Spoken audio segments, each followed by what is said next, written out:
Kelinglar sizlar bilan Harunning bir mahal ovqatini tayyorlash jarayonini ko'ramiz. Birinchi bo'lib pechimizni 180 gradusga qizdirib qo'yaman-da, sosiskalarni strech qog'ozdan ajratib, falka qog'ozlarga o'rab chiqamiz. Agar strechingiz issiqqa chidamli strech bo'ladigan bo'lsa, uni bemalol qaynoq suvda qaynatib pishirsangiz bo'ladi. Lekin menda unaqa strechlarim qolmaganligi uchun strechdan chiqarib, falka qog'ozga o'rab, duxovkada 20 daqiqa davomida pishirib olaman. Yoniga albatta shunaqa suflelar ham tayyorlayman. Sosiskani ham, sufleni ham retsepti profilda bor. Ular pishgungacha taryalkamizni foydali mahsulotlar bilan yana ham to'ldirib turaman. Birinchi bo'lib brinzani kesamiz. Yoniga esa uzunmi po'stloqlardan archib, danagini tozalab qo'yamiz.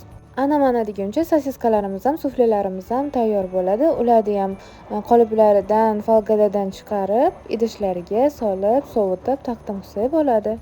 Shu bilan bir mahalliy ovqatimiz tayyor. Agar sizga har kuni shunaqa retseptlar, setlar kerak bo'ladigan bo'lsa, profilga obuna bo'lib qo'ying.